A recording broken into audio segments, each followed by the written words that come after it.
नमस्कार, स्वागत है आप सभी लोगों का यूनिवर्सिटी यात्रा के इस अगले एपिसोड में, जहां हम लोग बातचीत करने वाले हैं सेंट्रल यूनिवर्सिटी ऑफ तमिलनाडु के बारे में।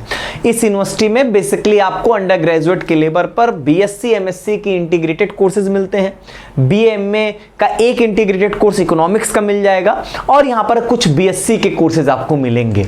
यहाँ पर बेसिकली ह्यूमैनिटीज या कॉमर्स या लॉ के बच्चों के लिए ऑप्शंस जो है वो देखने को नहीं मिलते। एक बीबीए का कोर्स यहाँ पर जरूर देखने को मिलता है। ठीक है, तो नंबर ऑफ कोर्सेज यहाँ पर यूजी के लेवल पर कम है, पीजी और रिसर्च के लिए यहाँ पर काफी ज्यादा ऑप्शंस जो है वो आपके यहाँ पर दिखते हैं। ठीक है, चलिए इस यूनिवर्सिटी की हम लोग बातचीत शुरू करेंगे और सारी इंफॉर्मेशन इस यूनिवर्सिटी के बारे में इस वीडियो में देखेंगे। सबसे पहले आप कुछ फोटोज आपके लिए ये आप देख सकते हैं।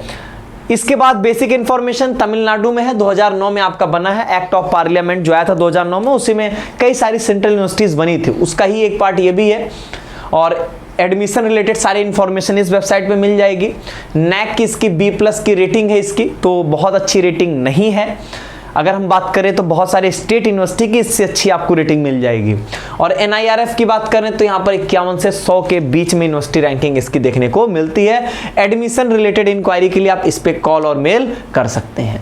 अब आ जाइए हम लोग कोर्स की बातचीत करते हैं कि CUET के लिए अगर आप इस यूनिवर्सिटी को अप्रोच करोगे तो आपकी मेरिट कैसे बनेगी, वो ध्यान से सुनिएगा।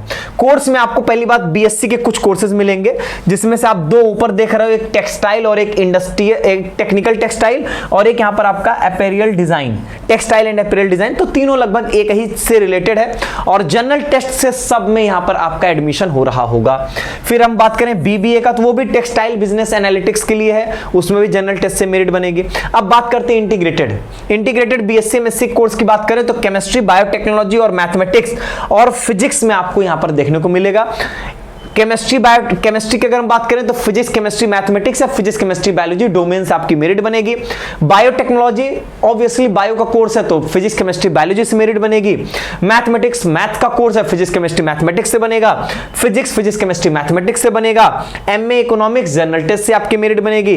MPA म्यूजिक यहां पर आपका जनरल टेस्ट से आपकी मेरिट बन रही होगी। तो इतने ही कोर्सेज यहां पर आपको यूजी के लेवल पर मिलेंगे, बहुत ज्यादा कोर्सेज नहीं है। अगर हम लोग इनके एलिजिबिलिटी क्राइटेरिया की बात करते हैं तो अगर हम लोग BSc इन टेक्सटाइल में देखें तो पहली चीज आप 12th पास होने चाहिए, 50% आपके मार्क्स होने चाहिए जनरल कैटेगरी के लिए। अदर कैटेगरी के यहां पर आपका 45% मार्क्स होना चाहिए और BSc करना चाहोगे तो साइंस स्ट्रीम से ही होने चाहिए आप। सेम आपका टेक्निकल टेक्सटाइल के लिए भी रहेगा, टेक्सटाइल बिजनेस एनालिटिक्स के लिए भी आपका यहां पर बस ये कि आप किसी भी स्ट्रीम से रहेंगे, आपके लिए यहां पर साइंस स्ट्रीम होना जो है वो कंपलसरी नहीं है। ठीक है, BBA के लिए। और 50% जनरल और 45% अदर कैटेगरीज के लिए। अब MSc केमिस्ट्री करने जाओगे तो सीधी सी बात है 12th आपका साइंस से ही रहना चाहिए। कोई भी इंटीग्रेटेड MSc आएगा तो यहां पर आपका जो है वो साइंस बैकग्राउंड से रहेंगे और साथ ही साथ परसेंटेज क्राइटेरिया बदल जाएगी। देखिएगा क्या है, 60% मार्क्स आपको चाहिए केमिस्ट्री, फिजिक्स, मैथमेटिक्स या बायोलॉजी। मतलब वही है कि आप PCM या PCB में आपके मार्क्स जो है वो 60% रहने चाहिए। इन्हीं 3 सब्जेक्ट का जो आप कैलकुलेट करोगे वो यहां पर 60% मार्क्स आपके होने चाहिए और 55% जो है वो अदर कैटेगरीज के लिए। अच्छा, OBC WS के लिए 50% SC ST और PWD कैंडिडेट्स के लिए। ठीक है, तो 60 55 50 ये इसकी यहां पर परसेंटेज क्राइटेरिया होगी। बायोटेक्नोलॉजी के लिए आपका 60% मार्क्स फिजिक्स केमिस्ट्री बायोलॉजी इसमें आपका होना चाहिए। ठीक है, तो परसेंटेज क्राइटेरिया भी एक बार यहां पर देख लेंगे। मैथमेटिक्स में PCM में आपका 60% होना चाहिए यहां पे। MSc फिजिक्स में भी 60% PCM में और 55 और 50 आपके कैटेगरी की वाइज आपको यहां पर रिलैक्सेशन मिल जाएगा। MA इकोनॉमिक्स की अगर मैं यहां पर बातचीत करता हूं तो इनका यह कहना है कि आप अपने क्लास 12th में इकोनॉमिक्स, मैथमेटिक्स, स्टैटिस्टिक्स जैसा सब्जेक्ट जरूर पढ़े होंगे, कम से कम एक।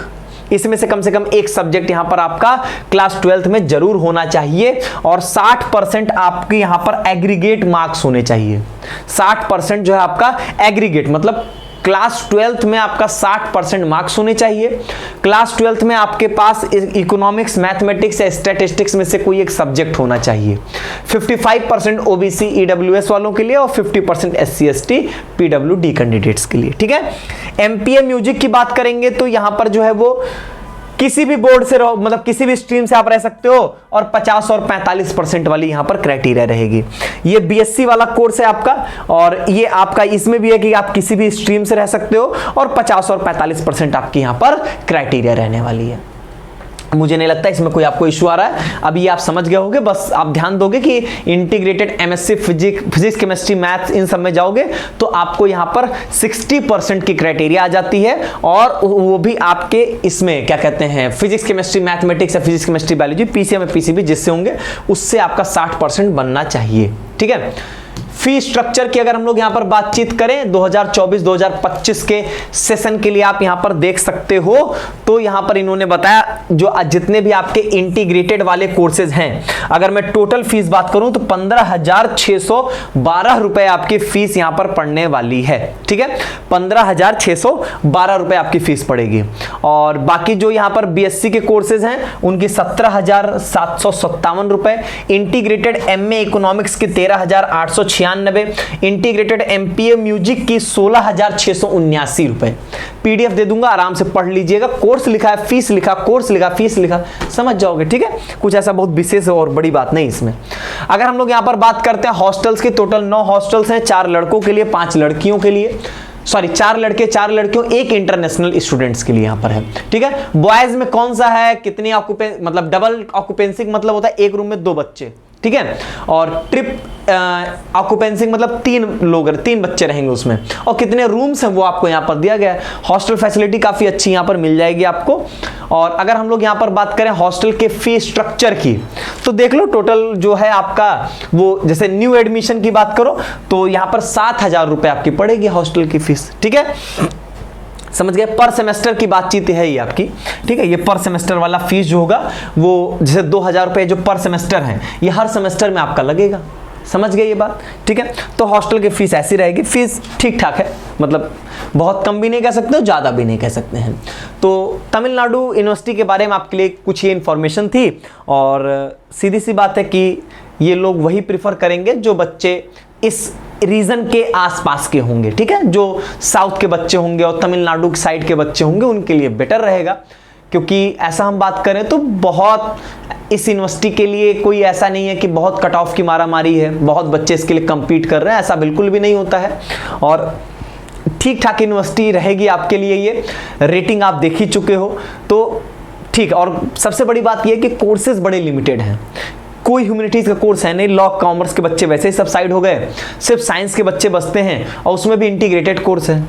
और जो बीएससी टेक्सटाइल वाले हैं वो बेसिकली थोड़ा सा कोर्स से हटके हैं, तो बच्चे ज़्यादा उसके लिए भी अप्रोच करते नहीं हैं। तो ऐसा कोई यहाँ पर मारामारी नहीं है कट ऑफ एंड ऑल की।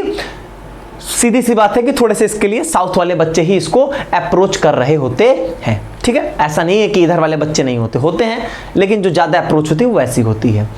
और आप बिल्कुल अगर आप इसमें से किसी कोर्स के लिए इंटरेस्टेड हैं तो आप जो है वो जरूर जा सकते हैं। ठीक है, चलिए आज के वीडियो में बस इतना ही। हम लोग फिर मिलेंगे अगले एपिसोड में, तब तक के लिए बहुत बहुत धन्यवाद।